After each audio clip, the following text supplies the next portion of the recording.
ഇപ്പോൾ വരുന്നൊരു വാർത്തയിലേക്ക്. ലക്ഷദ്വീപിൽ പുതിയ വിമാനത്താവളം നിർമ്മിക്കാൻ പദ്ധതി. മിനിക്കോയ് ദ്വീപിൽ നിർമ്മിക്കാനാണ് ശുപാർശ. സൈന്യത്തിനും പൊതുജനങ്ങൾക്കും ഉപയോഗിക്കാനായാണ് വിമാനത്താവളം. വിവരങ്ങളുമായി ബൽറാം നെടുങ്ങാടിയാണ് ചേരുന്നത് ഡൽഹിയിൽ നിന്ന്.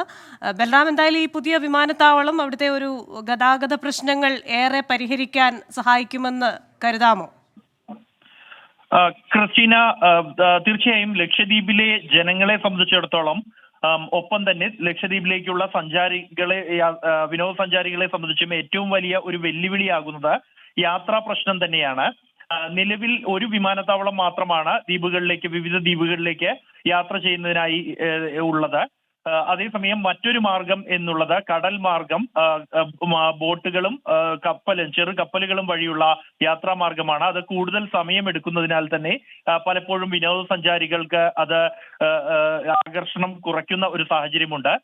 നിലവിലെ പശ്ചാത്തലത്തിൽ മാലദ്വീപ്സുമായുള്ള ഒരു നയതന്ത്ര സംഘർഷത്തിന്റെ പശ്ചാത്തലത്തിൽ കൂടിയാണ് ലക്ഷദ്വീപിൽ പുതിയ ഒരു വിമാനത്താവളത്തിന് കൂടി കേന്ദ്ര സർക്കാർ ആലോചന നടത്തുന്നത്. ഇതിനായുള്ള ശുപാർശ നിലവിൽ നൽകി കഴിഞ്ഞിരിക്കുന്നു എന്നാണ് പുറത്തുവരുന്ന വിവരം. മിനിക്കോയ് ദ്വീപിൽ ഒരു വിമാനത്താവളം നിർമ്മിക്കുന്നതിന് വേണ്ടിയാണ് തയ്യാറെടുപ്പുകൾ ആരംഭിച്ചു കഴിഞ്ഞിരിക്കുന്നത്. അതിൽ പ്രധാനമായും ഈ വിമാനത്താവളം സാധാരണക്കാരായ യാത്രക്കാർക്കൊപ്പം തന്നെ സൈന്യത്തിന്റെ കൂടി ആവശ്യങ്ങൾക്ക് വേണ്ടി ഉപയോഗിക്കാനായാണ് ഈ വിമാനത്താവളം എന്നുള്ളത്.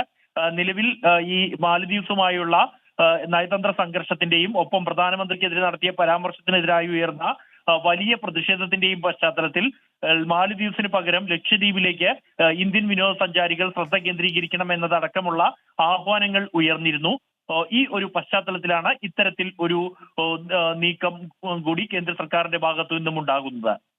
ശരി, ഡൽഹിയിൽ നിന്ന് വിശദാംശങ്ങൾ നൽകിയത് ബൽറാം നെടുങ്ങാടിയാണ്.